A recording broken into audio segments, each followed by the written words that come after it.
os meus pecados suportou.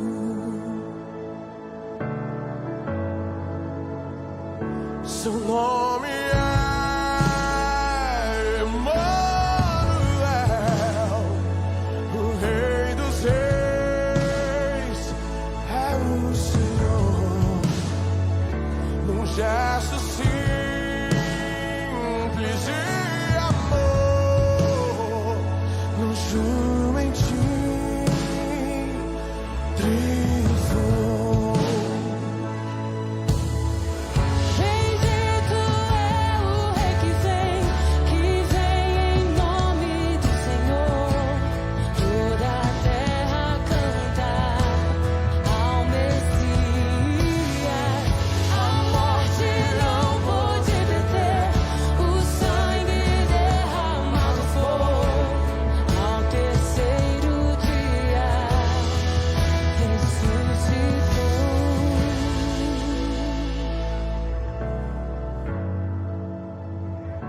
Seu nome é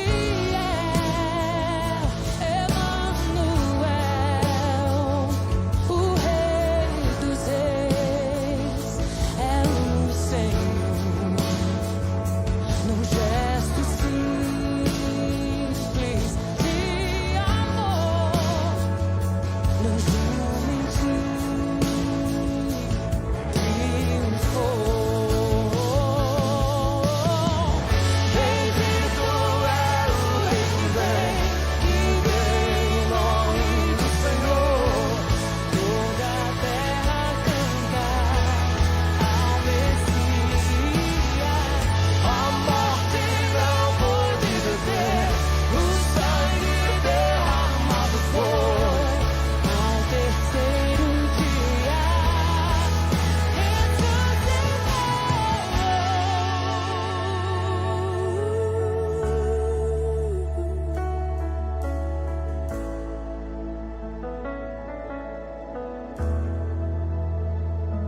Yeshua, Yeshua, glória seja ao Rei, glorioso Salvador.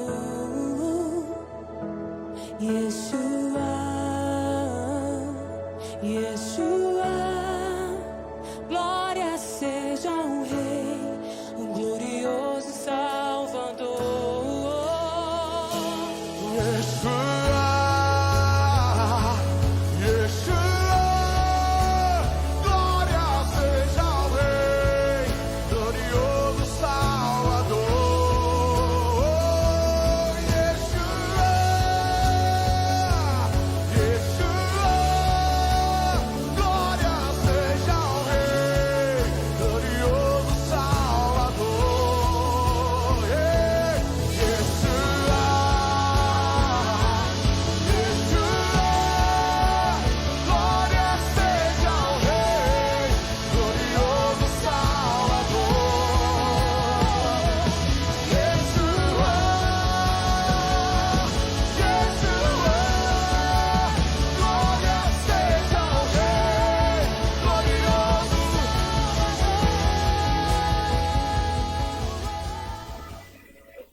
Graça e paz, shalom, shalom, boa noite, nação de avivamento.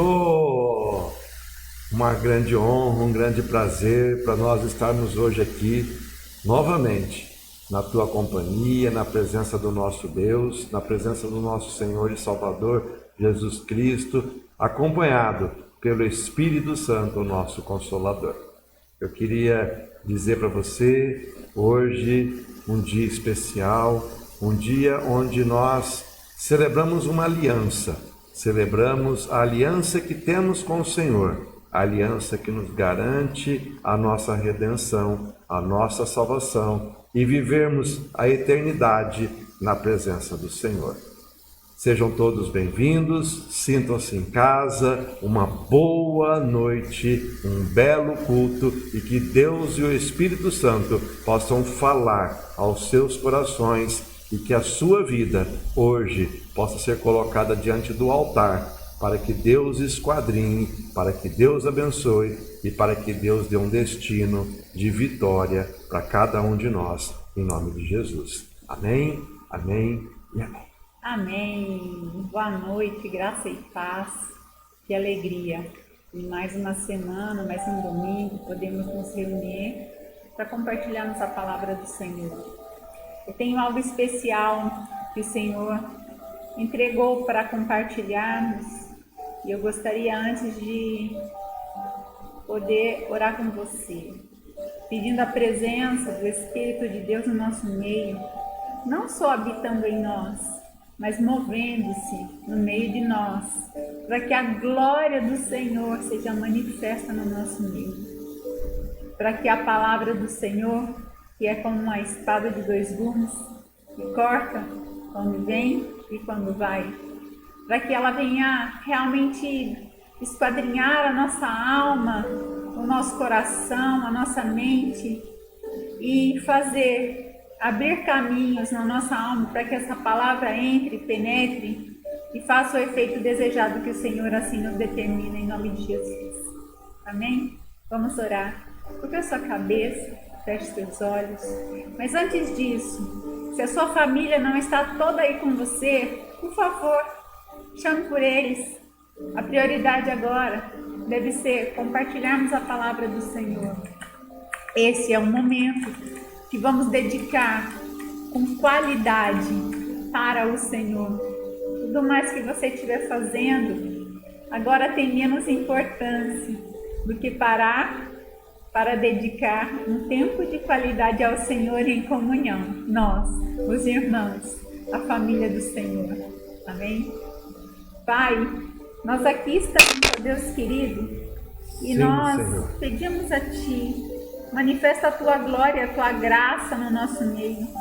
Fala conosco através da Tua palavra, tudo aquilo que permeia a nossa mente agora, Senhor, tudo aquilo que quer realmente roubar a nossa atenção do Senhor, nós damos ordem agora que se aquiete em o nome do Senhor Jesus Cristo, para que a Tua glória venha e nos tome por inteiro, para que a Tua palavra venha, Senhor, e nos alcance e faça, Senhor, realmente o trabalho espetacular que o Senhor espera, Deus, nos dando a forma, nos dando um molde, nos fazendo ser conforme Cristo, Pai, obediente a Ti, temente a Ti e realmente poderoso para executar as obras ao qual o Senhor o determinou. Que assim seja conosco, Pai, e no nome do Senhor Jesus Cristo. Amém. Amém. Glória a Deus. Glória a Deus.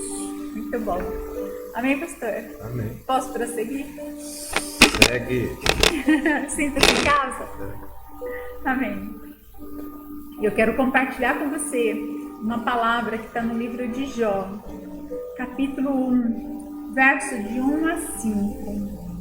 O livro de Jó é um livro maravilhoso, é fantástica a vida de Jó, as experiências de Jó. Nós gostamos lá do finalzinho, né, da história de Jó, onde o Senhor reverte o seu cativeiro. Mas a vida de Jó, ela deve ser um espelho para nós, um modelo para nós, de fidelidade, de honra, de vigilância, de santidade e de sacerdócio. Então hoje Jó, capítulo 1, do verso 1 ao 5. Havia um homem na terra de Uz, cujo nome era Jó, e era este homem íntegro, reto e temente a Deus, e desviava-se do mal.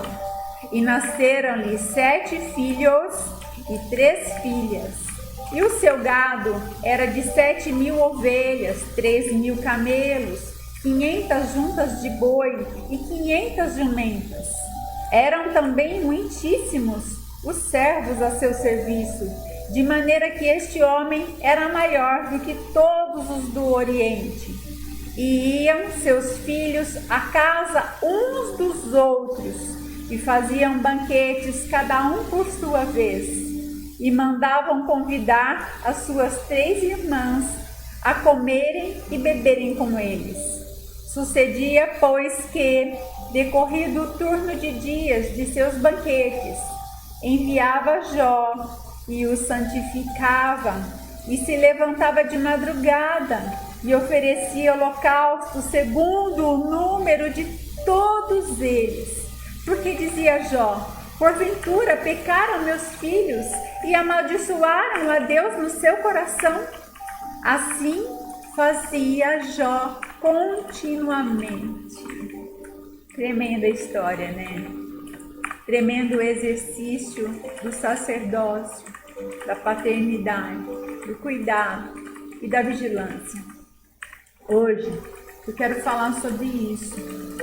O Senhor, o nosso Deus, quando Ele criou Adão e Eva, Ele estabeleceu a família.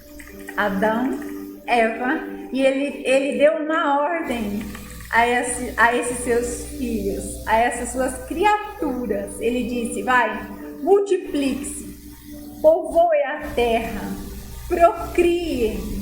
E ali estava instituída a família, uma criação gloriosa, maravilhosa do Senhor.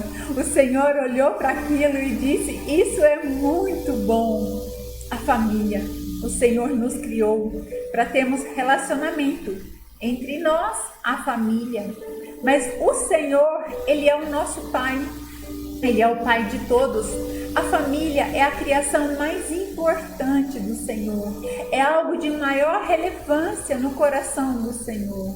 O Senhor move e se move pelas famílias e nas famílias. E o diabo, ele sabia disso. O diabo sabia de todas essas coisas e ele estava atento a tudo que Deus fazia. Pois ele caiu do céu, ele se rebelou, ele foi destituído do seu cargo, mas ele não desistiu. O diabo viu que a família era realmente a criação gloriosa do Senhor, e isso traz alegria a Deus, e isso é bom. Então o diabo, desde o Éden, ele se empenha para destruir as famílias, para aniquilar os sonhos de Deus. Ele não mede esforços para destruir famílias. Porém, nós temos uma bênção, a bênção do Senhor, o nosso Criador. Nós temos a bênção do Pai sobre as famílias. Muitas vezes o diabo tenta derrotar as famílias colocando problemas, colocando adversidades entre pais e filhos. Muitas vezes o diabo faz que o nosso relacionamento familiar seja cansativo, seja enfadonho, seja desgostoso. Faz até que nós venhamos a pensar que o melhor seria viver sozinho, que o melhor seria não ter constituído uma família. Mas o diabo que brama contra nós, ele quer a nossa falência, e ele é o pai da mentira. E quando pensamentos assim nos visitam, significa que o diabo está desgostoso com a nossa família, porque certamente ela nos trará dias de bênção e glória sobre a face da terra e um futuro seguro, porque quem habita em família, quem tem filhos, quem dedica-se para a criação desses filhos, tem um futuro seguro e glorioso.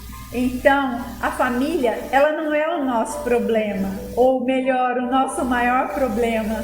A família, ela é o nosso maior patrimônio, e nós não podemos medir esforços para que ela seja preservada. A família é o sonho e a criação do Senhor. A família é o presente que Deus nos deu para bem vivermos sobre a face dessa terra, porque quando a família vai bem, tudo vai bem. O pior prejuízo que o ser humano pode contrair é a destituição da sua família. É a pior falência que ele pode contrair. Não é a perda de bens, não é a perda de valores financeiros, de bens imóveis, é a sua família. Satanás, ele sabia disso e ele luta incessantemente para destruir as nossas famílias, e ele lutou incessantemente para destruir a família de Jó. Hoje eu quero meditar um pouco com você. Qual foi a luta travada que Jó teve que enfrentar contra Satanás, contra o diabo, lutou contra a sua vida, mas primeiro ele lutou contra a família de Jó. Ele achou que tirando a família de Jó, ele tirava também as forças de Jó. Então hoje, no texto que nós lemos, nós vemos que Jó, ele foi um modelo de sacerdote. Jó, ele conduzia a sua família espiritualmente. Ele se colocava de forma a ser proteção, a atrair bênçãos para os seus filhos, a resgatar a história dos filhos. Lá em Jó 1:4, Jó ele ensinou seus filhos o significado de viver em família. Olha só, naquela parte onde diz assim: seus filhos iam às casas uns dos outros e faziam banquetes, cada um por sua vez, e mandavam chamar as 3 irmãs. Eram 7 filhos e 3 filhas, ao todo 10 filhos. Os rapazes faziam os banquetes, mas não se esqueciam das suas irmãs. Certamente chamavam as irmãs e as famílias das irmãs. E todos se reuniam e tinham prazer nisso. Eles aprenderam a viver em família. Esse modelo foi o pai quem colocou, porque Jó reunia os seus filhos à volta da sua mesa. Muitos lares não se ajuntam em família. Muitos lares não valorizam a presença da família. Uma mesa posta, mesmo que seja um pão com manteiga e uma garrafa de café, se a mesa está posta e a família está à volta, isso tem que ser sinônimo de alegria. Isso tem que ser sinônimo de fartura, de alegria, da presença de Deus, o sonho de Deus realizado dentro da nossa casa, a roda da nossa mesa. Então, isso diminui a competitividade entre os irmãos. Isso diminui a desavença entre os irmãos. Muitas famílias não têm esse privilégio porque não valorizaram isso. Os pais exercem um papel fundamental para ensinar os seus filhos a ter prazer no relacionamento entre si, a aprenderem a se cuidar um do outro, a se preocupar um com o outro, né? Mas infelizmente nem sempre é assim. Muitas famílias aprendem a beleza e a alegria de caminhar juntas. E outras acham que isso é absolutamente dispensável. Quanto mais eu, estava conversando com o pastor Luiz, daqui a pouco nós estamos com a casa vazia. Quanto mais eu envelheço, quanto mais o tempo passa, mais essa questão família arde no meu coração. Porque quando há barulho na casa, aquela agitação, eles dependem de nós, está tudo sob o nosso controle. Quando eles se vão e formam as suas famílias, aí sim, aquilo que nós lhes demos como valores, é isso que vem a xeque, isso que vem à tona, é a prova se valeu a pena.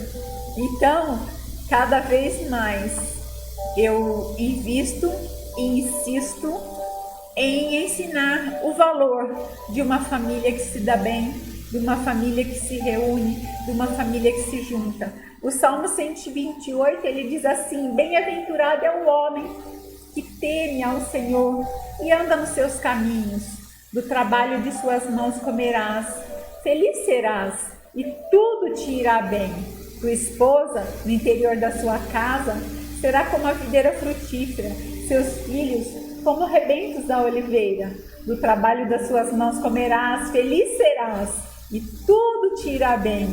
Eis como será abençoado o homem que teme ao Senhor.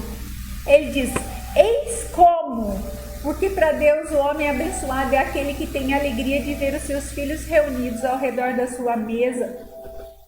É aquele que realmente se alegra em ser o abençoador do lar, da família, e que teme ao Senhor. Nenhum sucesso profissional, nenhuma fama, nem riqueza, nada vale a pena, nada é real, nada vai durar para sempre. Como vai durar uma família bem estruturada, uma família que nós investimos tempo, uma família ao qual nós colocamos Deus como Senhor. Então nós temos que realmente valorizar a nossa reunião familiar, o nosso convívio familiar. Segundo ponto em que Jó colocou para os seus filhos, para a sua família. Jó, ele assumiu a função de liderar espiritualmente a sua casa. Ele não simplesmente ensinou a palavra a seus filhos e cada um depois que siga como quiser. Veja que os filhos já eram adultos porque eles faziam banquetes, cada um nas suas casas, e eles se ajuntavam irmãos. Então eles já eram adultos, mas Jó chamava seus filhos e os santificava. Levantava-se de madrugada e oferecia holocausto segundo o número de todos eles. Olha isso, olha o comportamento desse homem. Jó, ele assumiu o papel de sacerdote na sua casa, na sua família. Jó foi o sacerdote. O homem, o marido, o esposo é o cabeça da mulher na casa. Você, pastor Luiz, é o meu cabeça. Mas você escolheu também ser o sacerdote deste lar, desempenhar esse papel fundamental dentro da nossa casa. Muitos lares, o sacerdote ainda não foi despertado. Existem muitos homens, maridos, que são o cabeça, mas eles ainda não despertaram para o sacerdócio, para exercer o sacerdócio, para ser aquele que traz proteção espiritual para dentro da casa, para dentro do lar, para a vida da esposa, para a vida dos filhos. Jó, ele se importava com isso, mas eu vou dizer uma coisa, talvez você esteja me ouvindo e agora te bateu uma tristeza, porque o seu marido ainda não despertou para esse sacerdócio. Não existe sacerdócio vazio.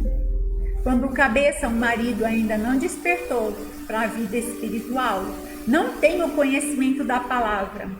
Você, mulher, que é conhecedora da palavra de Deus, você deve desempenhar esse papel.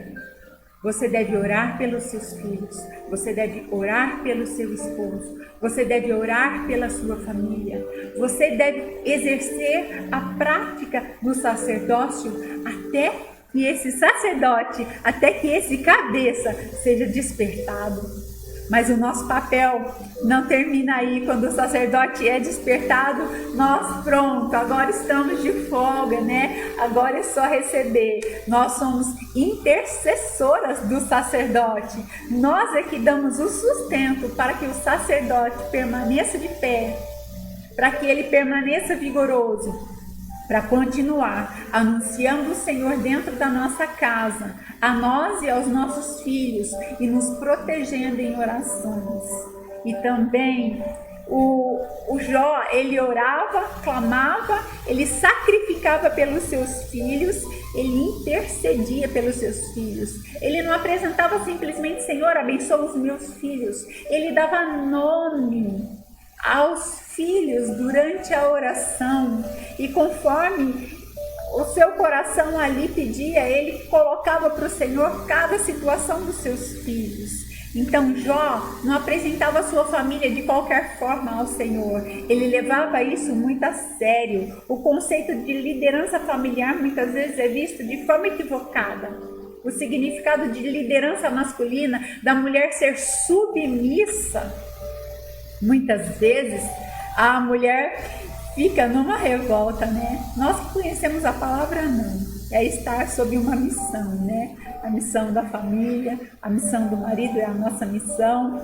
Mas muitas vezes há uma revolta no coração das mulheres em relação ao homem ser cabeça, ao homem ser, né, a palavra da casa.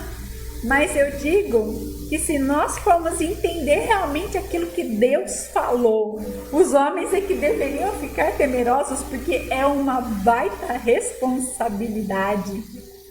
O alimento espiritual da casa vem através do sacerdote. O equilíbrio da casa espiritual que transcende para a alegria compartilhada nos relacionamentos dentro da casa vem do sacerdote. É uma responsabilidade sobrenatural ser um sacerdote. E muitas vezes, a Bíblia, né, que afirma que o homem é o cabeça, muitas vezes o homem, não conhecedor da palavra, que ignora aquilo que o Senhor falou, da forma que o Senhor falou, ele quer ser pulso firme, bravo, carrancudo, de fala grossa, de poucas palavras muitas vezes, de afeto escasso, e diz, aqui eu mando.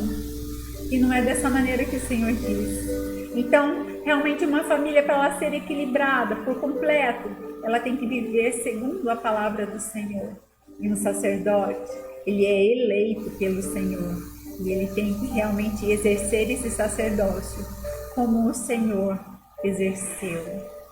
O chamado à liderança do homem não é para ser autoritário, mas isso nós já entendemos. Jó, ele assume então a função de sacerdote dentro da sua casa, daquele que santifica os seus filhos, apresentando-os ao Senhor. Então, primeiramente, ele investe tempo, ele levanta de madrugada para orar pelos seus filhos e para oferecer holocausto pelos seus filhos. O que é isso?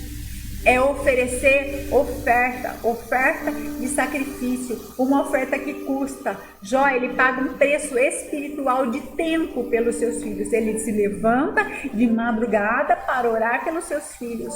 Quanto custa o seu tempo? É sacrificante se levantar de madrugada, ainda para orar? Muitas vezes o nosso corpo quer cama, cama e cama. Significa que Jó, mediante a tantas coisas que ele tinha para fazer, um homem tão importante no seu tempo, um homem riquíssimo, ele encontrava tempo. Se ele não tirasse tempo dos seus afazeres, ele tirava tempo do seu sono para apresentar a Deus os seus filhos, a sua família. Então ele assumiu o papel de sacerdote, gastando o seu tempo diante de Deus, apresentando os seus filhos, e ele dava prioridade a isso. E também ele fez investimento financeiro, ele apresentava, oferecia holocausto segundo o número de todos eles, de todos os seus filhos. Ele tinha 10 filhos. Cada vez que ele ia fazer oferta, holocausto ao Senhor, ele então apresentava ao Senhor 10 ofertas, um para cada filho. Então, holocausto era a oferta que se fazia ao Senhor com animais do rebanho. O mais puro, o perfeito, era aquele que ia ser sacrificado ao Senhor. Sempre que iam enfrentar uma batalha, sempre que iam entrar numa guerra, se oferecia holocausto ao Senhor, oferta com derramamento de sangue, para que o Senhor realmente desse o livramento, para que o Senhor liberasse a bênção, o milagre, o perdão e tudo mais. Hoje em dia, a oferta de holocausto é o suor que verte do nosso rosto, o esforço das nossas mãos, que é traduzido no salário, no bem, no dinheiro que nós ganhamos. Então essas são as nossas ofertas. E oferta de holocausto, uma oferta que custa, uma oferta realmente com um destino. O suor do nosso trabalho é representado então pelas nossas ofertas financeiras. Então nós estamos oferecendo a Deus algo que nos custa, o preço, o suor do nosso trabalho. Jó, ele trazia holocausto aos seus filhos e também ele fazia individualmente ao número deles. Ele apresentava cada filho. Jó, ele ia ofertar, ele pegava aquela oferta, aquele holocausto, ele chamava aquele filho e dizia: esta oferta é pela tua vida. Senhor, eu estou ofertando pela vida deste meu filho. Eu não sei o que ele fez, se foi consciente ou não, se ele pecou contra ti ou não, mas eu estou ofertando pela vida dele. Isso é uma forma de ensinar, de incutir a palavra. É uma forma de realmente mostrar que devemos ter temor a Deus, que devemos ter seriedade na servidão do Senhor, e que não dá para brincar de ser filho de Deus, e que o diabo está aí buscando a quem ele possa tragar. Precisamos entender que nem sempre os filhos, então, querem ir à presença de Deus. Muitos estão desanimados, afastados, alguns incrédulos, outros vão para a igreja somente para sentar lá no banco e ficar calado, com a cara feia, com a cara fechada, muitas vezes com o celular na mão, lá com a cabecinha em outros lugares. Vão só para cumprir tabela. Mas tenha a certeza, você tem apresentado o seu filho ou os seus filhos diante do Senhor. O nome do seu filho, dos seus filhos, estão sido apresentados ao Senhor como um memorial. Esses filhos têm um destino traçado.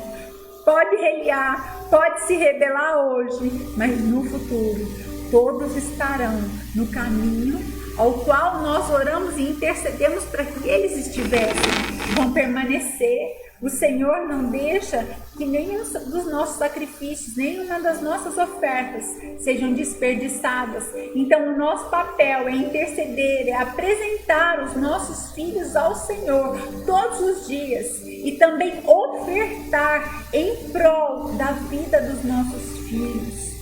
Jó, ele dizia assim, que ele confessava o pecado dos seus filhos sem saber se estavam pecando ou não, sem saber qual era a condição espiritual dos seus filhos. Lá no finalzinho do verso 5 diz: talvez tenham pecado os meus filhos e blasfemados contra Deus em seu coração. Ele reconhece que os filhos enfrentavam lutas espirituais e podiam até mesmo blasfemar contra o Senhor, não de atitudes, mas só no coração. Então ele corria para ofertar em prol da vida dos seus filhos. Então ele queria tapar as brechas. Nós devemos ser os intercessores da nossa família, dos nossos filhos. Esse é o nosso papel. O Senhor nos colocou por cabeça. O Senhor nos colocou para ir para a linha de frente e guerrear por tudo aquilo que Ele nos deu. E a família é o projeto mais glorioso, mais sensacional que o Senhor fez. Então, será que, como pais, nós entendemos a dimensão, então, do nosso papel na vida espiritual dos nossos filhos, da nossa família? O Senhor, Ele mostrou para nós o quanto vale um filho quando Ele entregou o Senhor Jesus naquela cruz. Então, o quanto vale a vida espiritual dos nossos filhos? O quanto nós devemos nos preocupar com a vida espiritual da nossa família? O quanto nós devemos vigiar e velar por isso, né? E Jó, ele fazia isso continuamente. Ele fazia ofertas e orações pelos seus filhos continuamente.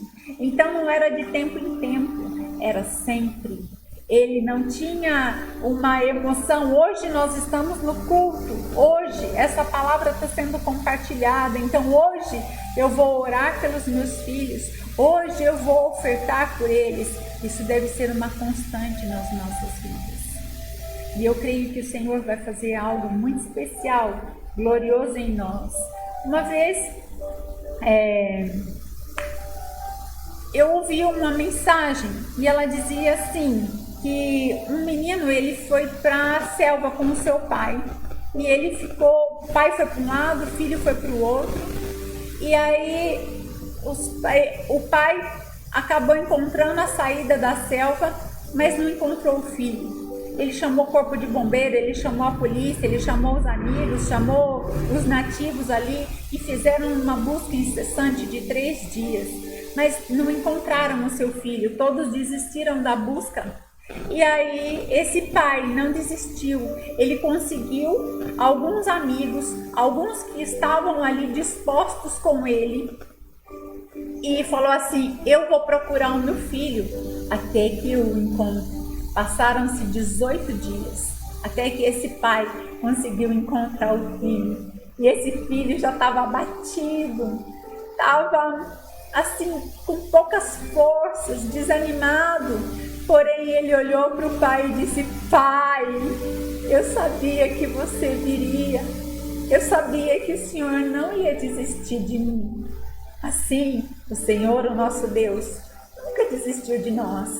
O Senhor, Ele ofertou nas nossas vidas primeiro Ele ofereceu Cristo na cruz pelos nossos pecados, para que nós tivéssemos direito à vida eterna, à salvação, para que nós conhecêssemos a palavra e não precisássemos mais de intermediários para nos achegar a Ele. Então o Senhor ofertou nas nossas vidas primeiro. Hoje, pai, mãe, chefe de família, eu quero te convidar a fazer uma oferta pela sua família, pelos seus filhos. Se você ainda não tem filhos, o Senhor vai te dar filhos. Se você não pretende ter filhos, de toda forma, você tem uma família. Para que o Senhor venha derramar bênção e proteção sobre a tua casa, sobre a tua família. Hoje, eu te convido a fazer uma oferta especial, uma oferta de holocausto pelos seus filhos, pela sua família, pela sua casa. Eu trouxe hoje a nossa oferta e eu quero dizer para você, muitas vezes os nossos dízimos, as nossas ofertas, eles são como um sacrifício de sangue no altar do Senhor. Eles são armas poderosas para derrotar o inimigo. A primeira área de atuação que o diabo vai querer se infiltrar é na família. Se ele não pode derrotar a família, ele vai querer se infiltrar nas finanças. E ele vai querer, de alguma forma, nos derrotar e nos abater. Ele vem para combater os nossos bens. O nosso maior bem, o nosso maior tesouro, a nossa riqueza é a nossa família. Se ele não conseguir, ele vai atuar nas nossas finanças. Mas quando nós entregamos uma oferta no altar do Senhor, nós estamos dizendo: mais vale ao meu Deus, poderoso em glória, do que tudo aquilo que eu possa conseguir conquistar com o suor do meu rosto, com os esforços das minhas mãos. Então hoje, separe uma oferta para consagrarmos em prol das nossas famílias. Você consagra uma oferta em prol do teu filho que está afastado dos caminhos do Senhor, a tua filha que está rebelde dentro de casa e também, se está dentro de casa, está rebelde com o Senhor. Nós vamos arrebanhar os nossos filhos à volta da nossa mesa. A nossa mesa será um lugar de prosperidade e de alegria. A nossa comunhão familiar será prazerosa e com isso nós estamos honrando o plano, a criação gloriosa do Senhor, que é a família. Então, separe a tua oferta, coloque sobre tuas mãos e nós vamos orar.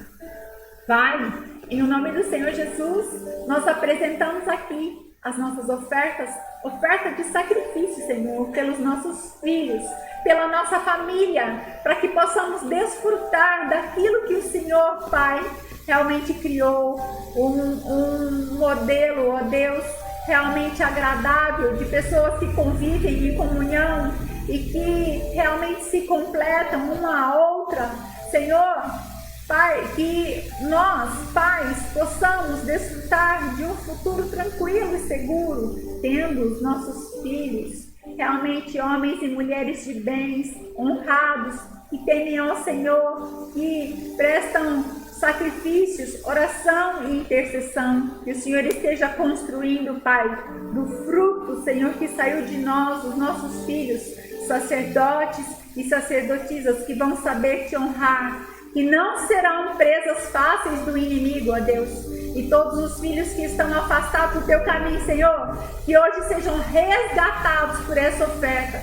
Que hoje, Pai, realmente o inferno venha liberá-los, ó Deus, para que possamos estar em comunhão contigo e com a nossa família. Que assim seja, Deus querido, em nome do Senhor Jesus Cristo. Declaramos consagradas todas essas ofertas a Ti, para que se cumpra o propósito ao qual ela foi destinada, em nome do Senhor Jesus. Amém. E você que está com o seu dízimo, suas primícias também, para poder consagrar, eu queria que você pudesse apresentá-los diante do Senhor. E eu queria também consagrar seus dízimos, suas primícias a Deus. Amém? Eu queria que você pudesse estender as suas mãos ao Senhor. E eu vou abençoar as tuas mãos, para que as tuas mãos sejam frutíferas e abençoadas. Pai, em nome de Jesus, nós cumprimos, meu Deus, uma primícia sua, primícia de entregarmos o nosso melhor, o primeiro, entregarmos e devolvermos o dízimo a Ti, Senhor. E eu te peço hoje, meu Deus, que as mãos que o Senhor nos deu, as mãos que são o labor, que são os instrumentos estendidos para gerar bênção, para gerar colheita e para gerar frutificação, Senhor, o Senhor possa nos abençoá-las, Senhor. Abençoe, ó Pai, as nossas mãos, que elas sejam frutíferas, prósperas e abençoadas, e em tudo o que tocarmos, Senhor, seja abundantemente próspero. Pai, que as janelas dos céus estejam abertas sobre as nossas vidas, que nós possamos fazer provas de Ti e que nós possamos, meu Deus, desfrutar da Tua abundância, em nome de Jesus. Amém, amém e amém. E quem toma posse se manifesta. Filho, alguém pode pegar uma água para mim, por favor? Tome posse da sua bênção, tome posse do seu decreto, dê um grito de júbilo. Nós somos pentecostais. Parece que travou. Alô? Só um segundo, por favor.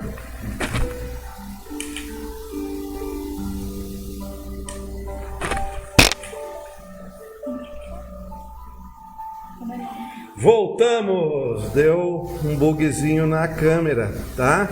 Nós já estamos voltando aqui. Eu queria hoje refletir com você, a nossa mensagem do nosso culto da família de hoje. Semana passada nós começamos a refletir sobre o que nos faz evitarmos uma tempestade. Decisões, atitudes que nos isentam da tempestade, que podem nos tirar das rotas de angústias, de problemas, de dificuldades. E hoje eu gostaria de refletir um pouco com você sobre quando nós já estamos numa tempestade, quais são os nossos moveres, como que nós devemos nos comportar, como que nós devemos agir, como que nós devemos fazer para podermos ter êxito no nosso comportamento diante das nossas tempestades. A nossa tempestade, muitas vezes, nós traçamos rotas que nos levam a elas. Outras vezes, nós somos levados às tempestades das nossas vidas. Muitas vezes voluntária ou involuntariamente, nós somos tomados por problemas, por angústias, por dificuldades, por adversidades. E quando nós menos esperamos, nós estamos sendo impactados por grandes turbulências nas nossas vidas.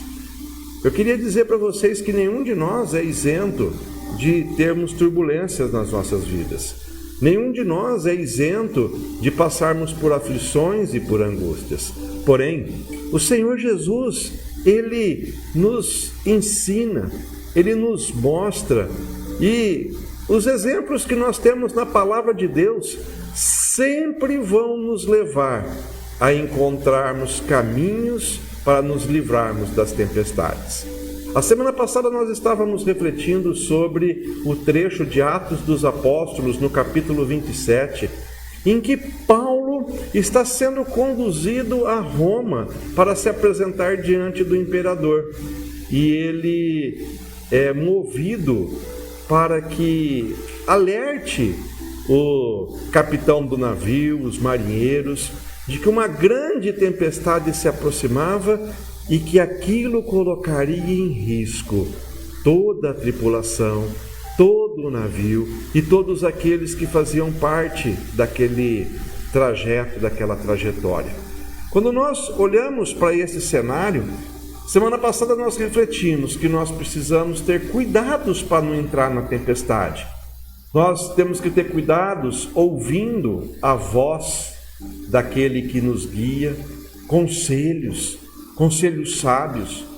Nós também refletimos que nós não podemos corroborar com a vontade da multidão, porque a multidão não é a voz de Deus.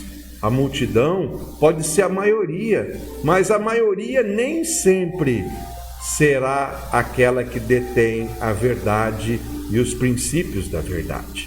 Nós também refletimos a semana passada que nós não podemos nos iludir com o cenário que nós vemos. Nós não podemos nos iludir com as coisas que nós estamos vendo, porque estas coisas muitas vezes são ciladas que nós entramos, ciladas que nós colocamos a nossa mão, como aquele que coloca a mão na cumbuca e não consegue mais tirar.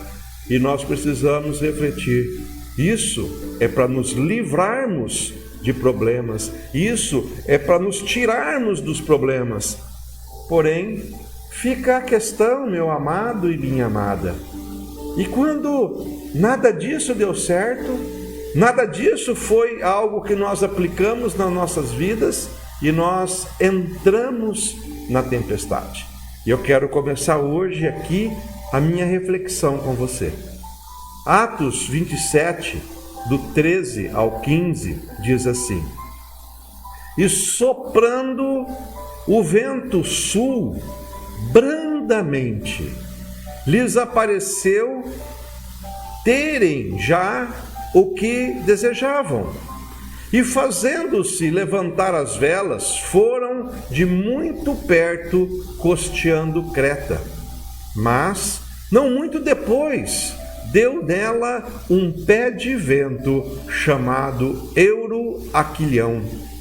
E, sendo o navio arrebatado, e não podendo navegar contra o vento, dando de mão a tudo, nos deixamos ir à toa. Olha só, Paulo havia orientado que eles não deveriam partir, Paulo havia orientado que eles não deveriam seguir, Paulo havia orientado que era um risco, mas aqueles marinheiros, mais o capitão, mais todos aqueles que deram palpite e falaram: olha o vento é favorável, o vento é o que nós precisamos para sair daqui. E eles embarcam naquela embarcação, embarcam naquele navio, e aquele navio começa a sua viagem, começa a sua trajetória. E a palavra nos diz que não passou muito tempo, aquele navio foi impelido por um vento muito forte, um pé de vento, que fez com que aquele navio se colocasse à deriva e ficasse perdido no mar. E aquele navio agora está à deriva. Quando nós temos problemas nas nossas vidas, nós precisamos compreender que existem coisas que nós não podemos fazer. Tem que termos atitudes para podermos preservar a nossa integridade, para preservarmos quem nós somos e para termos uma chance maior de sairmos do naufrágio, sairmos dos problemas, sairmos com êxito daquilo que tem nos assolado. Quando aqueles homens veem que estão à deriva, aqueles homens se desesperam, aqueles homens tumultuam a sua mente. Eu quero lhe dizer algo: quando nós estamos numa tempestade, quando nós estamos vivendo um problema muito sério nas nossas vidas, a primeira coisa que nós precisamos fazer é mantermos o controle das coisas. Mantermos o controle das coisas é o que vai nos fazer sermos pautados numa linha focada na solução do problema. Eu vou contar uma experiência que nós tivemos aqui há uns 5 anos atrás, quando o Lipe caiu na cozinha, né, filho? Tem 7 anos já. O Lipe está aqui conosco, está aqui do lado, né? E a gente está junto aqui em família também. E o Lipe, nós tínhamos acabado de passar por um trauma aqui em casa. O Lipe estava almoçando e ele foi na cozinha levar o seu prato. E ele teve um mal súbito. a sua glicemia caiu e ele desmaiou na cozinha. Ele desmaiou na cozinha e ele caiu em cima do prato. E quando ele caiu em cima do prato, o prato estourou. E o prato cortou o pescoço dele, muito próximo da jugular. E ele caiu, bateu a boca e quebrou um dente. A pastora Adriana, como toda mãe, entrou num desespero, num pânico tremendo, e gritava, e gritava, e gritava. Eu ouvi aquele grito, vim correndo, e quando eu vi aquela cena, o Lipe, pai, me ajuda, eu vou morrer. Eu falei, calma, vamos ter calma, vamos centrar. Eu olhei o ferimento do Lipe, era um ferimento preocupante, mas eu percebi que não havia um sangramento muito intenso que justificasse ter rompido uma artéria. Eu vi que ele havia quebrado um dente e eu disse assim, foram 2 dentes, princesa? Ela está dando toque para mim aqui, que foram 2 dentes que ele quebrou. Falei, vamos ver o que nós fazemos com os dentes. Aí eu liguei para um amigo meu, o meu amigo falou assim, pega o dente e coloca na água.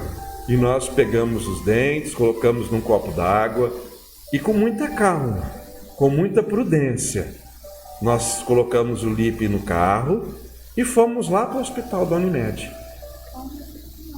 A Adriana está dizendo aqui que foi calma até demais. Eu diria para você o seguinte, eu nesses momentos de turbulência, de impacto, eu tenho um perfil de manter a calma, mesmo não sendo um homem muito calmo, tá? Não sendo muito passivo, eu sou muito ativo, muito proativo. Mas fomos até o hospital, fomos muito bem atendidos no hospital da Unimed, e o Lipe tem uma cicatriz hoje aqui, que por 3 milímetros não cortou a artéria dele que irriga o cérebro. Ele tem um corte na mão também, né, filho? No dedo, que ficou a cicatriz. Mas o que eu queria dizer para você? De 2 dentes restaurados aí, que ficou consertado, ninguém percebe, o dente não ficou sequela, né? Mas, olha só, quando nós temos impactos por problemas, a primeira coisa que a gente faz é se desnortear. A primeira coisa que a gente faz é entrar em colapso. É aquela turbilhão de adrenalina que a gente não consegue controlar. Eu queria dizer para você, durante todos os seus problemas, durante todas as suas adversidades, mantenha firme o foco, o alvo e a tua visão. O problema vai passar. O problema vai deixar de existir. Nós jamais podemos pensar em desistir, em abandonar, em retroceder diante dos nossos problemas.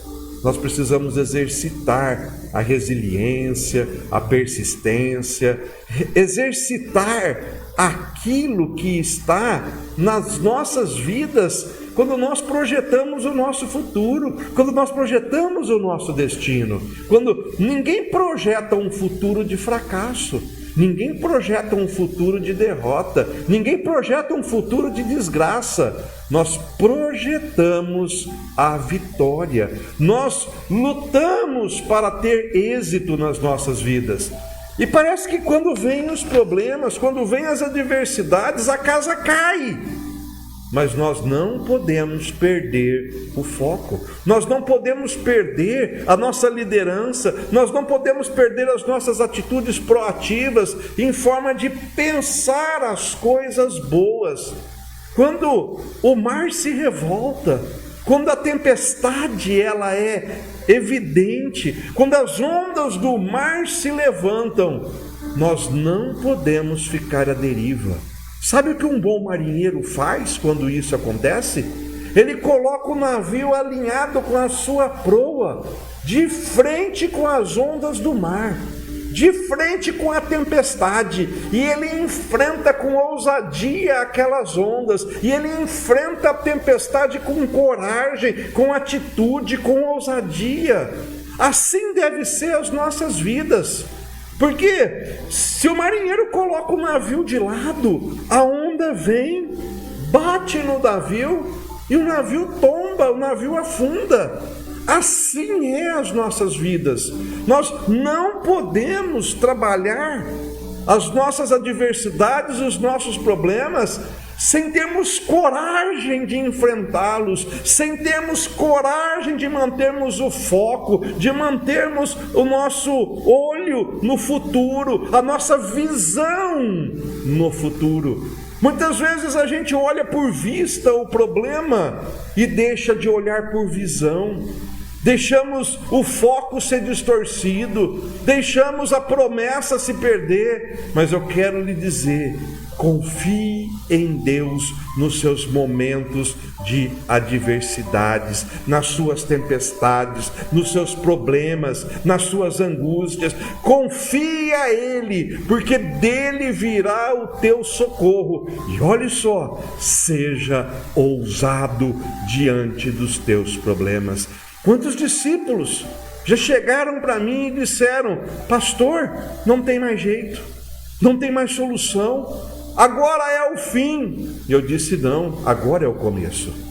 É agora que você vai precisar mostrar que você é capaz. É agora que você vai mostrar para as pessoas que não acreditavam em você, que você é capaz e que Deus pode trazer à existência o sobrenatural na sua vida. Nós precisamos fazer da adversidade, da tempestade, o cenário da nossa conquista, o cenário da nossa vitória, a oportunidade que temos de dizer: eu lutei, eu mantive o foco, eu tive atitude e eu venci. Histórias de vencedores não se fazem quando o mar está calmo. História de vencedores se faz quando o mar está agitado. Um bom marinheiro se faz em dias de tempestade. Você tem sido tratado, você tem sido exortado, você tem exercitado a tua fé para poder ser um conquistador. Não se deixe à deriva, não se deixe levar pelas ondas do mar, não se deixe levar pelo pessimismo, pelos problemas, pelas notícias que os outros estão te dando, mas seja você ousado para crer, para exercitar a sua fé, para poder estar na presença de Deus e saber que Ele é quem te ampara, é Ele quem te sustenta, é Ele quem tem feito você se levantar de manhã, ter fôlego de vida, e Ele irá cumprir o projeto na sua vida. Amém? Olha só, um segundo aspecto, um segundo ponto que eu queria colocar para você. Nos versos 18 e 19, o livro de Atos diz assim: eles foram açoitados severamente pela tormenta. No dia seguinte, já aliviavam o navio, jogavam as cargas fora do navio. E no terceiro dia, bateu o pânico, bateu o desespero. Nós mesmos, com as nossas próprias mãos, estávamos lançando fora a armação do navio. Olha só, quando as pessoas são impactadas pelo desespero, por estarem à deriva, elas são movidas pela ansiedade, pela angústia, e as pessoas se rendem ao desespero e fazem bobagens, e fazem besteiras. O desespero, a aflição, a angústia não podem influenciar as nossas decisões, não podem influenciar o nosso comportamento e não podem fazer com que nós deixamos de zelar pelas coisas que temos. Preste atenção, o desespero bateu, a angústia tomou conta, a ansiedade aflorou, e aqueles homens começaram a jogar os seus bens, a carga do navio fora. Vamos jogar fora isso para o navio ficar mais leve. Quando nós temos problemas nas nossas vidas, quando nós temos dificuldades nas nossas vidas, as primeiras coisas que nós lançamos fora são os nossos valores. Quando nós temos algo que nos afronta, que nos aflige, que nos traz traumas, as primeiras coisas que nós abrimos mão são os nossos valores.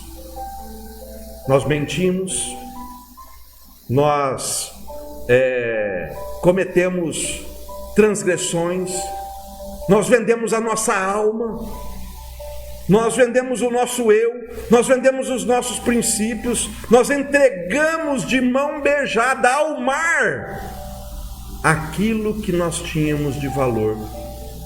O mar representa o mundo, o mar representa o mundo corrompido, que não tem alicerce, que não tem solidez, que não tem destino, que não tem solidificação.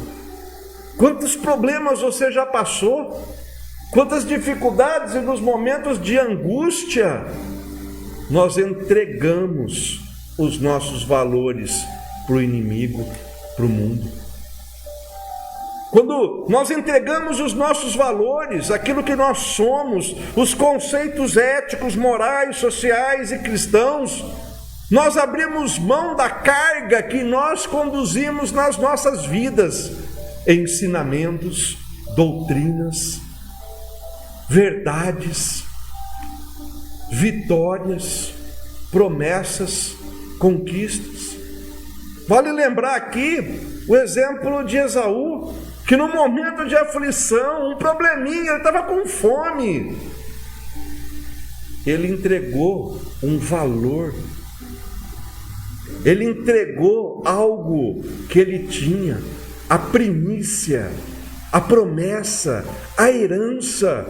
Ele entregou por medo, ele entregou, aquilo que ele tinha de valor, simplesmente por causa de um problema, simplesmente por causa da ansiedade, do imediatismo.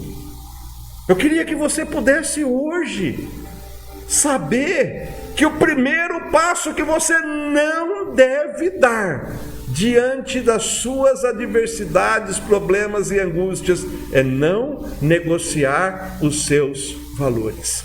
Olha só, e Paulo, quando viveu aquele drama, ele diz que primeiro os homens jogaram fora a carga, jogaram fora aquilo que tinham de valores.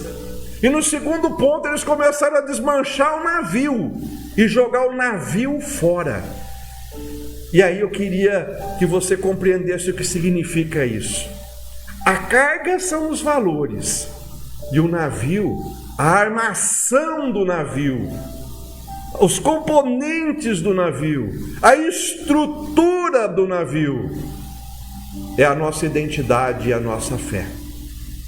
A primeira coisa que a gente joga fora são os valores. A segunda coisa é a gente parar de acreditar, parar de crer e começar a duvidar quem nós somos no reino de Deus.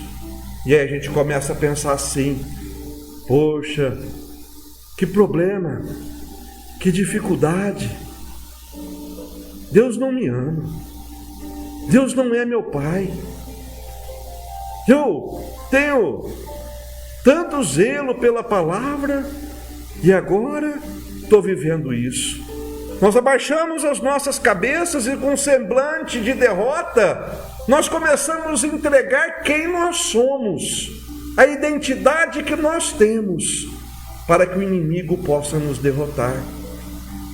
Quando o inimigo rouba a nossa identidade, rouba a nossa fé, ele roubou tudo aquilo que nós tínhamos para podermos sair da tempestade. E aí a tempestade nos toma, aí a tempestade nos envolve, e aí nós entramos num looping negativo, de derrota, de retrocesso, de histórias mal sucedidas, de histórias de derrotas, de histórias de fracassos.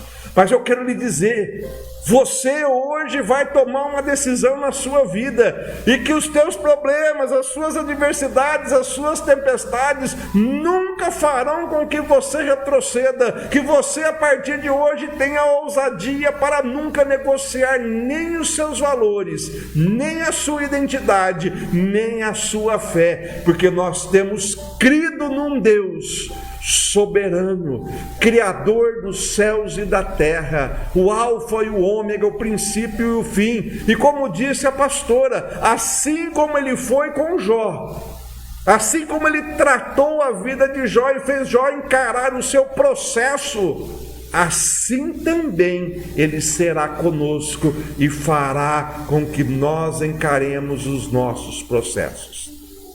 Para vencer tempestades, nós precisamos buscar a paz, e nunca negociarmos os nossos valores, mas buscarmos o centro, buscarmos centralizar, buscarmos estarmos focados.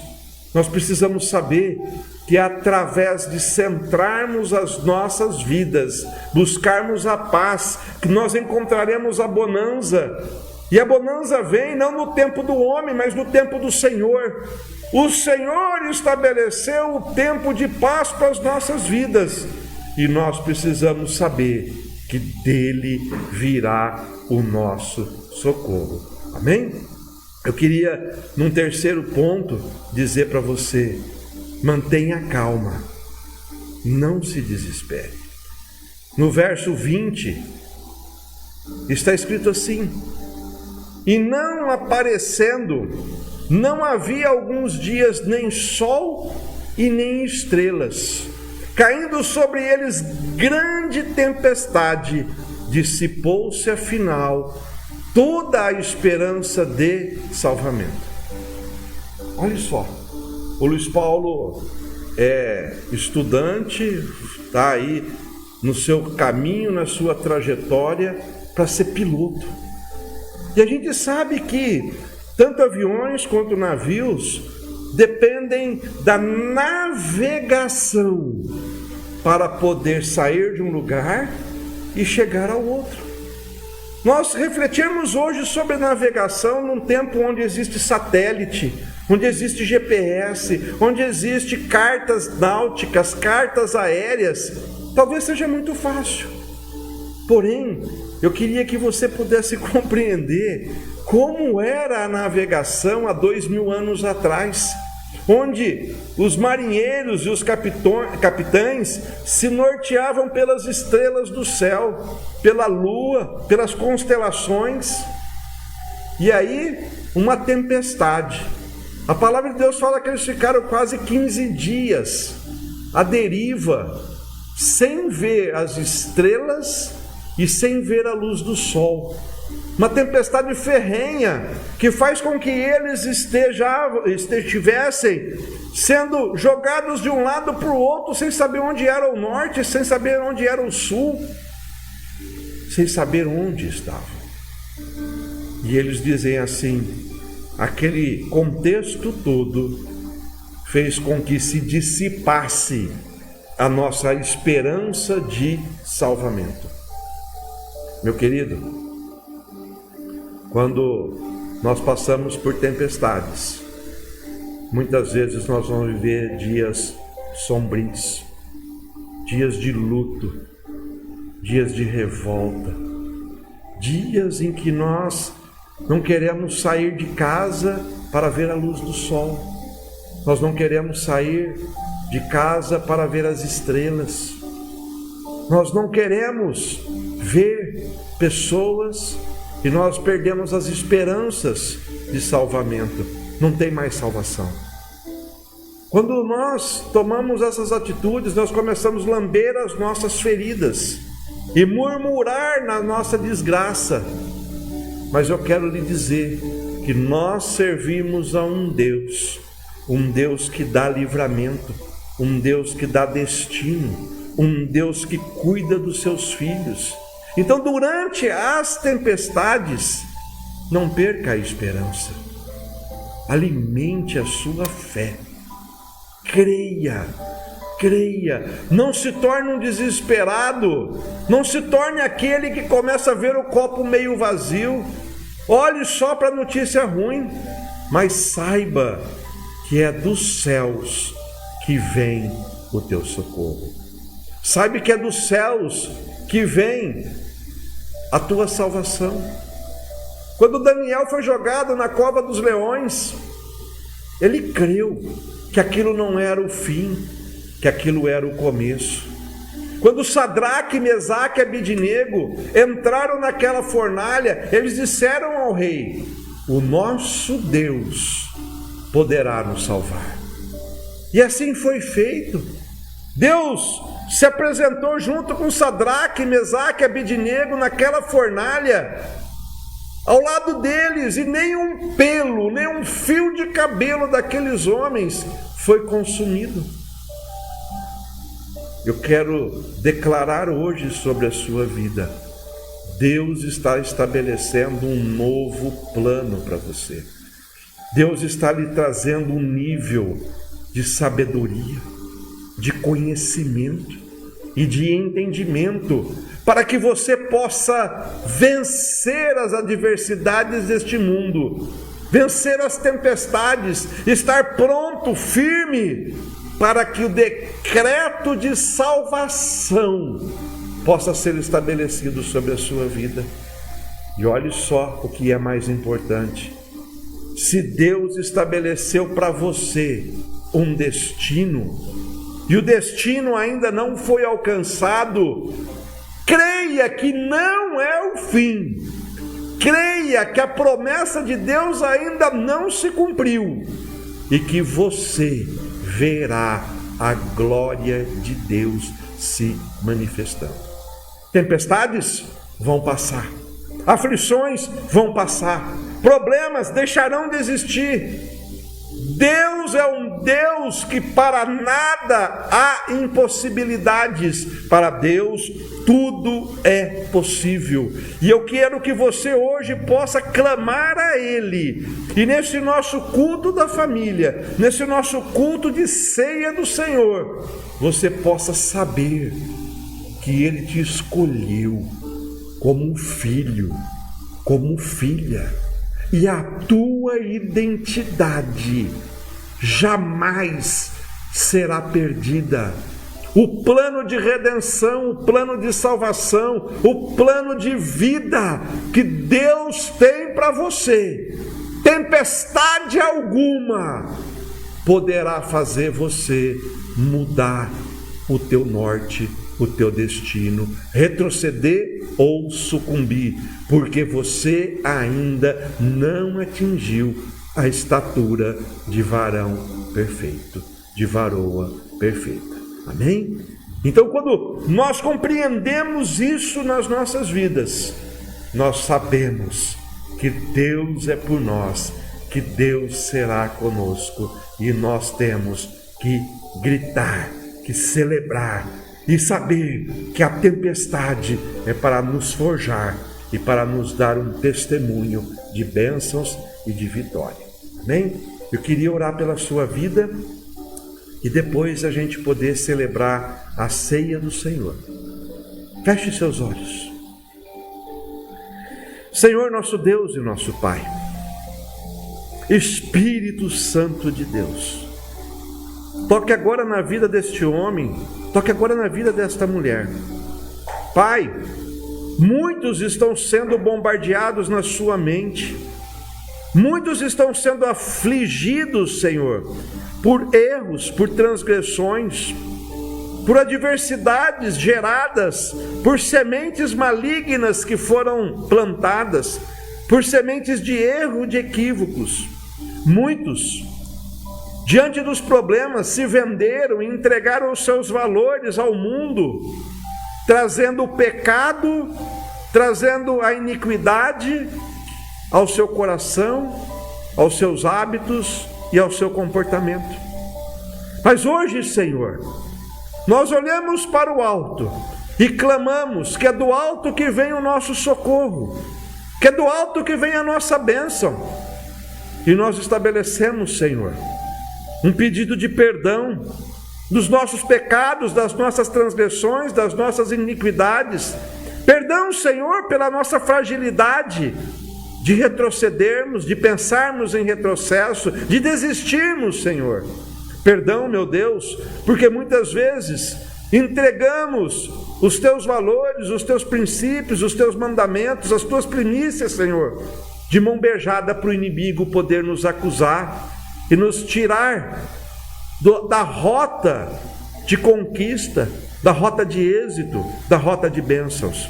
Pai, que teu Espírito Santo toque cada um, acrescentando sabedoria, trazendo a existência sobrenatural, meu Deus, trazendo um nível de fidelidade, de honra e de santidade, Senhor, para que durante as nossas tempestades nós possamos saber que somos filhos amados, filhos queridos, filhos amparados pela tua promessa, em nome de Jesus.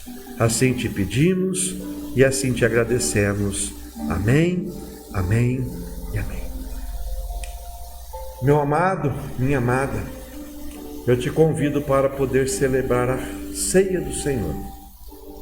A ceia do Senhor é um memorial que nós celebramos para podermos lembrar da morte e ressurreição de Jesus Cristo.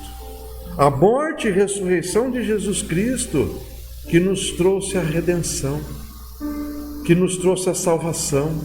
Olha só como é interessante. Quando nós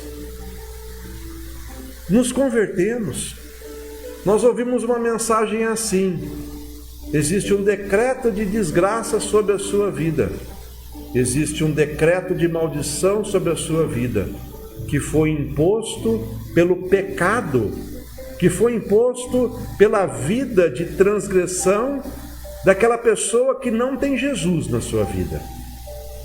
Ou seja, quando nós ouvimos a primeira mensagem do Evangelho sobre nós você tem um destino de derrota. Aí, nós aceitamos Jesus nas nossas vidas. Nós aceitamos Jesus como nosso único e suficiente Salvador. E estabelecemos para a nossa vida um rompimento com aquela aliança da desgraça e estabelecemos para as nossas vidas agora uma nova aliança, uma aliança da graça, da bênção, da virtude, da salvação sobre as nossas vidas. Celebrarmos a ceia do Senhor é nós levantarmos este memorial para Deus, para nós podermos sempre nos lembrar que Ele nos tirou da desgraça e nos estabeleceu a graça, nos tirou de um decreto de morte para estabelecer um decreto de salvação, de vida e de vida abundante. Eu queria que hoje você pudesse saber, que você pudesse relembrar que Jesus, Ele é o centro da ceia. A ceia do Senhor coloca em Jesus a centralidade. A memória é para que Ele seja lembrado de que Ele é o nosso Salvador, que estabeleceu a vitória para as nossas vidas através da sua morte, através do seu sangue. Um sacrifício foi feito para que nós pudéssemos ser abençoados. Um propósito foi gerado para gerar a nova aliança que nós temos com Cristo. Um ato de propiciação, um ato em que a promessa foi gerada e a promessa foi cumprida. Para isso, todos nós precisamos comer e beber do corpo e do sangue do nosso Senhor e Salvador, Jesus Cristo de Nazaré. Eu queria hoje compartilhar com você um texto que fala muito ao meu coração, principalmente no que tange a ceia. O trecho em que Jesus retorna depois de ressurreto, para falar com Pedro. João capítulo 27, versos do 7 ao 9, que diz assim: Então, aquele discípulo a quem Jesus amava, disse a Pedro: É o Senhor. João, o discípulo que era amado por Jesus, olha para Pedro e fala: É o Senhor. E quando Simão Pedro ouviu que era o Senhor, colocou-se a túnica, cingiu a túnica, porque ele estava nu, e lançou-se ao mar. E os outros discípulos foram com o barco, porque não estavam distantes da terra, senão 200 côvados, levantando a rede cheia de peixes. Logo saltaram em terra e viram ali peixe posto em cima da brasa e pão. Amém? Olha só. Pedro havia negado Jesus, havia traído o mestre e havia vivido uma tempestade pessoal. Se afastou do Senhor. Achou que não tinha mais jeito para a vida dele. Achou que o pecado que ele havia cometido, a transgressão que ele havia passado, foram-lhe imputado um pecado sem perdão, um pecado sem restauração. Eu queria que hoje nessa ceia, você que está me ouvindo, Deus pudesse tocar no seu coração e que você pudesse saber que as tuas transgressões, os teus pecados, os teus erros, aquilo que o inimigo tem te acusado, tem perdão, desde que você possa compreender que Jesus é o centro, que Jesus morreu para te salvar, que Jesus está disposto a trazer um nível de restauração para a sua vida.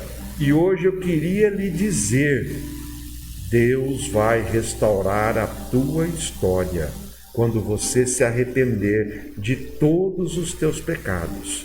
E olhe só, quando nós nos arrependemos dos nossos pecados, quando nós mergulhamos para poder encontrar com Deus, para poder ter um encontro com Deus, Ele nos oferece pão, peixe e brasa. Pão é a palavra. Pão é a verdade. Pão é o que nos alimenta, é o maná que nos dá a certeza de que nós temos promessa para as nossas vidas, que tem um destino, que tem algo especial para cada um de nós. Deus irá te sustentar. Peixe está falando de frutos, está falando de frutificação, está falando que você será um homem e uma mulher, que as pessoas olharão para você e lhe dirão: o que é que você tem que eu quero ser igual a você? Fogo? Fogo é a presença do Espírito Santo, que nos traz transformação, que nos traz autoridade, que nos traz identidade e que nos traz capacitação. E debaixo desta palavra, eu queria cear com você nesta noite, para que nós possamos restaurar os nossos propósitos, para que nós possamos restaurar as nossas vidas, para que nós possamos receber de Deus palavra, fruto e a presença do Espírito Santo, para que juntos nós possamos viver o sobrenatural. Amém? Nesse sentido, eu também queria dizer para você que a ceia do Senhor não é do pastor Luiz Fernando, não é da pastora Adriana, não é da igreja missionária apostólica Jesus para as Nações, da GEPAM. A ceia do Senhor é para todos aqueles que são filhos, para todos aqueles que estão na presença de Deus, e que nós precisamos compreender que o único requisito que nós precisamos ter para tomarmos a ceia do Senhor é pedirmos perdão a Deus dos nossos pecados, das nossas transgressões, das nossas iniquidades, para que nós possamos ter uma vida aliançada pela santidade que nos garante vivermos a nova aliança, a dispensação da graça. Amém? Você que está com o pão, você que está com o vinho, né? Os meninos já estão aqui, Júlia, Luiz Felipe, Luiz Paulo, com seus pães e com o seu suco de uva. E eles estão ali celebrando, né? Estão ali já vendo a celebração. Eles vão se manifestar, não sei se vai dar para ouvir. Deus seja louvado.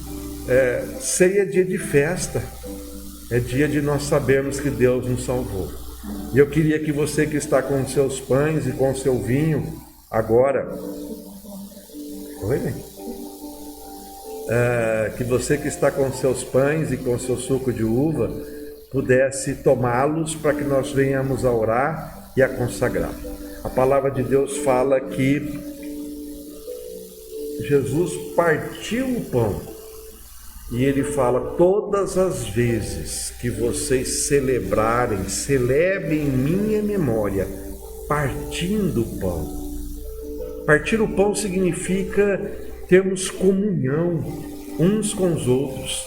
Partir o pão fala de nós celebrarmos com alguém aquilo que nós temos. Fala de nós dividirmos com alguém aquilo que possuímos.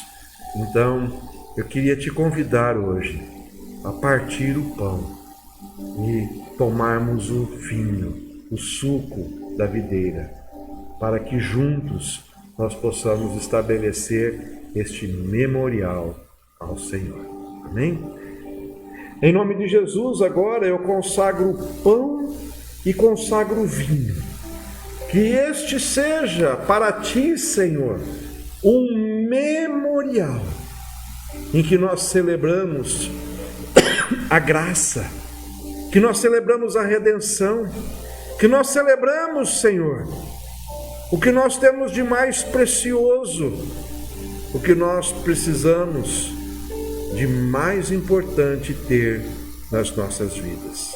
Senhor Jesus, que hoje nós possamos renovar esta nossa aliança, Senhor, que foi firmada pelo sangue naquela cruz e que nos trouxe a certeza da vitória, da conquista, uma identidade, Senhor, sarada, curada, restaurada, filhos e filhas, Senhor, que te amam, que te buscam e que te servem, em nome de Jesus.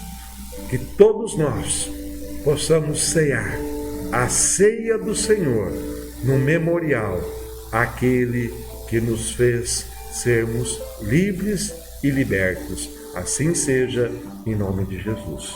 Amém, amém e amém.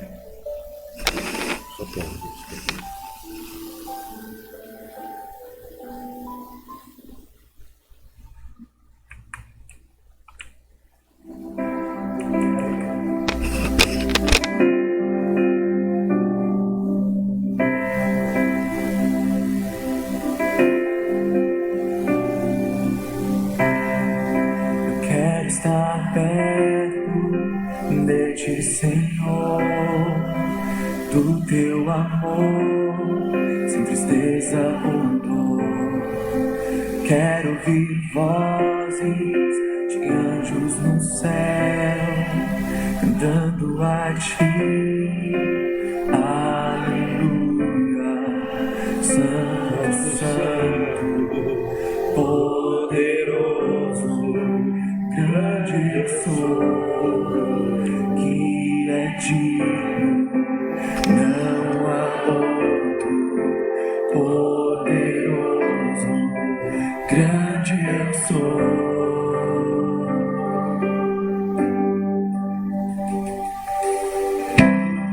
Eu quero estar perto, estar ao teu lado, amando o pecador, mas não ao pecado. Quero ver ossos secos voltando a viver.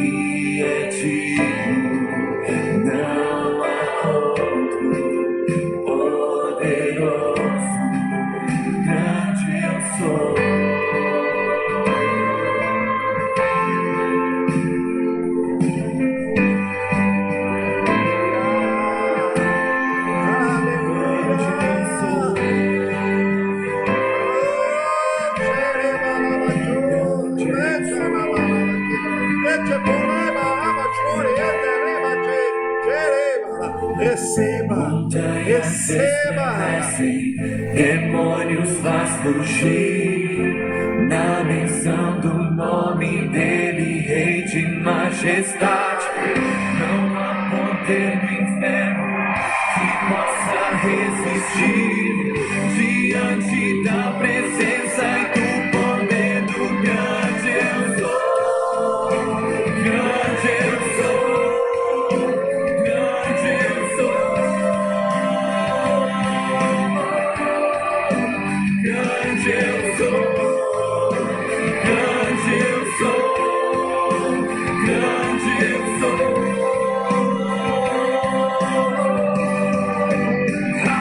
Aleluia, Santo, Santo, poderoso, grande eu sou, que é digno, não há outro, poderoso, grande eu sou,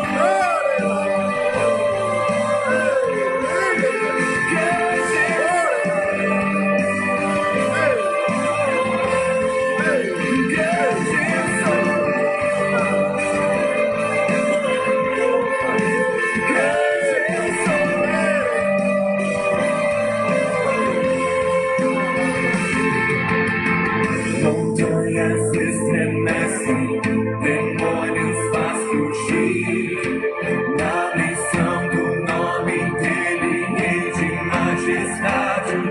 Não há poder no inferno que possa resistir diante da presença e do poder do grande eu sou. Grande eu sou. Grande eu sou. Grande eu sou. Grande eu sou. Grande eu sou.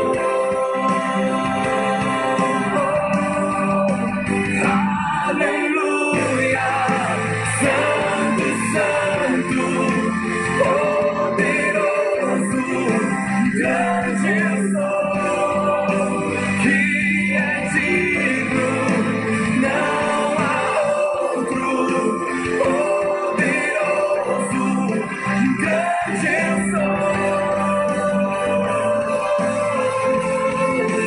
Grande eu sou. Grande eu sou.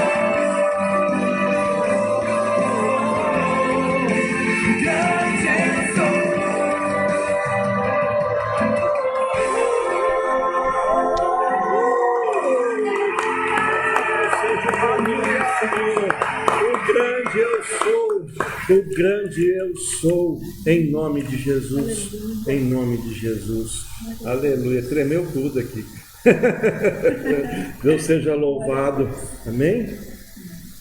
Cássia, eu preciso falar com você, se você não se batizar nas águas essa semana, eu vou aí para batizar você, então procure a Bispa Deise e desça as águas, amém? Ela está mencionando aqui, está se posicionando. Então, Bispa Deise, batize a Cássia. Se você não aceitar a Cássia, tá? Eu vou aí, tá? E vou lançar esse desafio para você. Desça as águas e demonstre ao mundo a tua decisão que você já teve no teu interior. O teu ato de fé, o teu ato de glória será justificado pela tua verdade absoluta, que é Jesus no teu coração, na tua vida e no teu entendimento. Amém? Glória a Deus pela vida de cada um de vocês. Glória a Deus por nós termos esse momento tão especial, tão sublime. E eu tenho convicção que Deus falou aos nossos corações e que nós teremos grandes dias de bênçãos, de conquistas. Não perca a tua identidade, não perca aquilo que Deus traçou para a sua vida. Amém? Nós estamos encerrando o nosso culto. Eu queria dar apenas um recado para vocês. Bauru houve um retrocesso na flexibilização do isolamento. e a gente ainda vai manter mais 1 ou 2 semanas os nossos cultos online sem fazermos os nossos cultos presenciais, para podermos sentir se nós estamos colocando ou não em risco a tua vida, a vida da tua família, e nós possamos ter um culto online de qualidade diante da presença do Senhor, e que o Senhor, o nosso Deus, possa continuar falando aos nossos corações. Amém? Você que tem seus dízimos, suas ofertas para entregar, nós temos os nossos números das contas bancárias para você depositar, ou se você preferir, pode deixar aqui na minha residência ou na loja da Proar, tá? Não tem problema nenhum, a gente está em isolamento, mas não estamos doentes nem infectados, podemos estar juntos, tá bom? Nem você nem nós, é claro, né?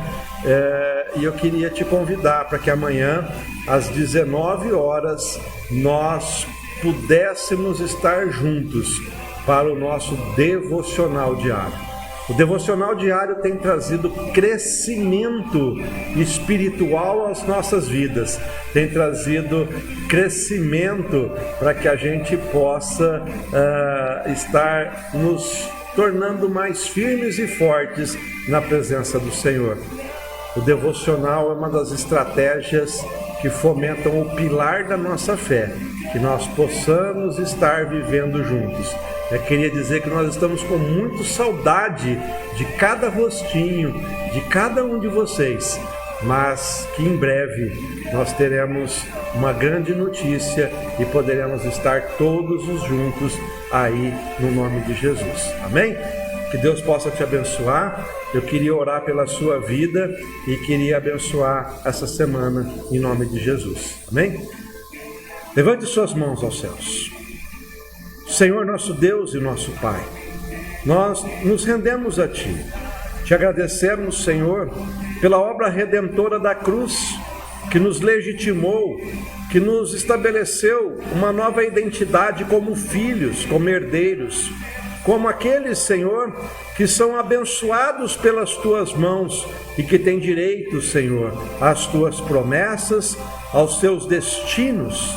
Pai, em nome de Jesus, que as Tuas mãos permaneçam estendidas sobre as nossas vidas, nos livrando de todos os males, não permitindo, Senhor, que nenhuma praga, nenhuma peste nos alcance ou invada os nossos lares. Pai, em nome de Jesus, nós nos escondemos na Tua presença para podermos descansar diante da Tua sombra. E assim, meu Deus, nós clamamos a Ti, que nós possamos de grão em grão, de glória em glória, dizermos: eu e a minha casa te servimos e somos grandemente abençoados por Ti. Assim seja. Amém, amém e amém. Que o amor do nosso Deus, a graça que veio através do Seu Filho Jesus Cristo, a doce, suave, bendita presença que temos do Consolador, o Espírito Santo de Deus, seja com todos nós, hoje e para sempre. Amém, amém e amém. Vamos em paz e não pequemos mais. Cumprimente pelo menos uns 12, e você que está aí, se manifeste. Beijo, beijo! Deus abençoe, ótima semana, amamos vocês. Deus abençoe. Ai, Jesus. Deus abençoe, meninos. Deus abençoe. Uhul!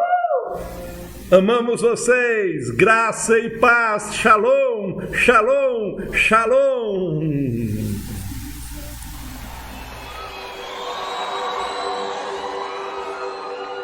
Com a melodia, Ele me encontrou, me cercou com uma canção